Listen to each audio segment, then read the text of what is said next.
ان لوگوں کو جن کے پاس UNHCR کے کارڈ ہیں یا افغان ریزیڈنس ہیں کے ڈاکومنٹ ہیں، یہ تقریباً ان کی ٹوٹل پاکستان میں تعداد 1.7 ملین ہے، ان کو نہیں چھیڑا جا رہا، نہ ان کے خلاف کوئی کارروائی ہوگی۔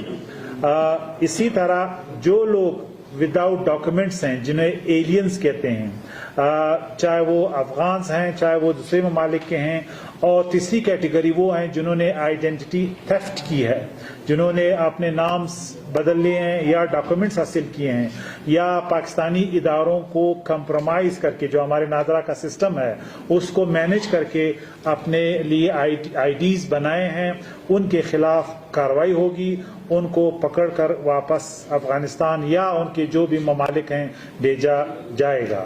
جن لوگوں پر سرکاری زمین کو ہتھیانے اور بیچنے کا الزام ہے، ان کو گرفتار کر کے ان کے کیسز نیب کے حوالے کیے جائیں گے۔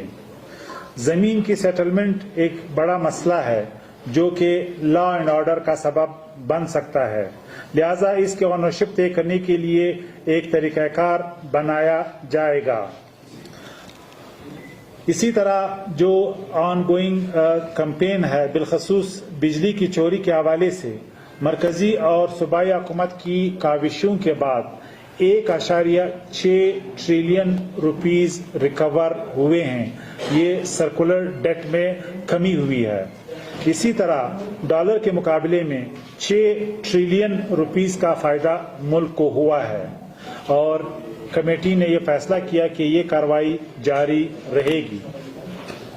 ایرانی تیل کی اسمگلنگ کے حوالے سے اس تمام مسئلے کا جائزہ لیا گیا اور یہ نوٹ کیا گیا کہ 85% تیل کی اسمگلنگ اب سمندر سے ہوتی ہے، اور 600 کے قریب کشتیوں کی تعداد بڑھ کر 3000 ہو گئی ہے۔ کمیٹی نے فیصلہ کیا ہے کہ تیل اسمگلنگ کرنے والوں کو 10 دن کی مہلت دی جائے گی، اور اس کے بعد ان کی کشتیوں کو تباہ کرنا شروع کر دیا جائے گا۔ سندھ اور پنجاب کے بارڈرز کو سخت کیا جائے گا۔ کوسٹل ہائی وے سے کراچی کو سپلائی مکمل بند کی جائے گی، اور اس کو جو نیبرنگ ہمسایہ اضلاع ہیں تک محدود کیا جائے گا۔ سندھ اور پنجاب کے بارڈرز کو سخت کرنے سے ایرانی تیل کی کھپت میں 30 سے 40% کمی واقع ہوئی ہے۔ کمیٹی نے خبردار کیا کہ اسمگلنگ روٹس پر کسی بھی چیک پوسٹ پر حملہ ہوا تو مافیا کو ٹارگٹ کیا جائے گا۔ اسی طرح بلوچستان میں مدارس کے حوالے سے 250 مدارس اس وقت کام کر رہے ہیں۔ ان تمام مدارس کی جیو ٹیگنگ کی گئی ہے۔ ان مدارس میں 121 مدارس ایسے ہیں جن میں 8000 طالب علم پڑھ رہے ہیں، جبکہ 84 مدارس 84 کا انتظام افغان شہریوں کے پاس ہے، جن میں طلبہ کی تعداد 8500 ہے۔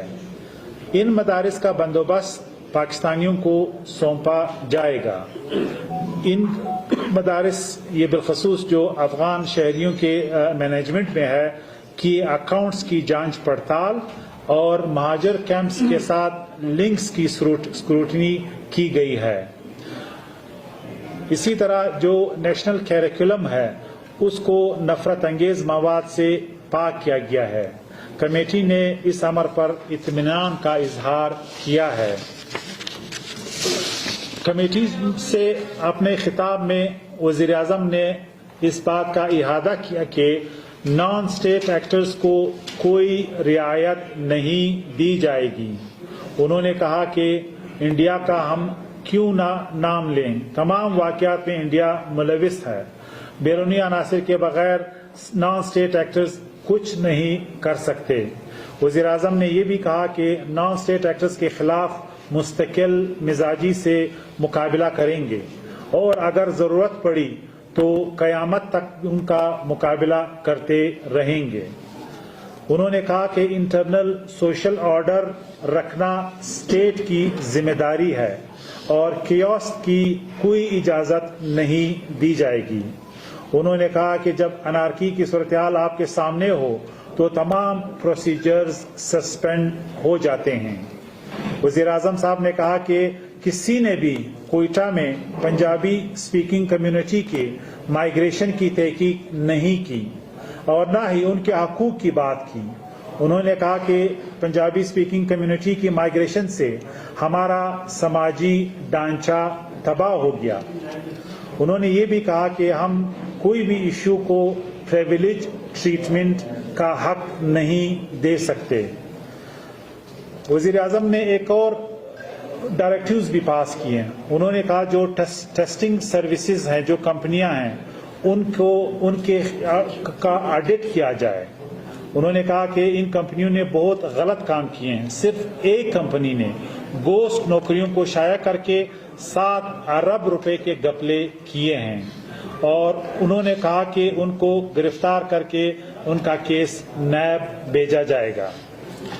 وزیر اعظم نے کہا کہ جو بھرتیوں میں بے ضابطگیاں ہوئی ہیں ان کی بھی جانچ پڑتال کی جائے اور پرانی تاریخوں میں جاری ہونے والے آرڈرز کی تحقیقات کی جائیں اور ملوث عناصر کو سزا دی جائیں۔ وزیر اعظم نے یہ بھی کہا کہ ہم نگران حکومت ایک بلیو پرنٹ اگلی حکومت کو دیں گے۔ انہوں نے کہا کہ لوگ ہمیں کہتے ہیں کہ ہم نگران ہیں اور یہ سارے اصلاحات چند دنوں کے لیے ہے، لیکن انہوں نے وارن کیا، خبردار کیا کہ ہم نگران عارضی حکومت ہیں، لیکن جو ادارے ہمارے ساتھ ہیں وہ مستقل ہیں، لہذا جو کام ہم کریں گے وہ اگلی حکومت میں بھی جاری رہیں گے۔ کمیٹی نے گوشت ملازمین، گوشت پروجیکٹس، گوشت سیلز کی تحقیقات کا بھی حکم دیا اور کہا کہ تمام ملازمین کو ڈیجیٹل ڈیٹا میں شامل کیا جائے۔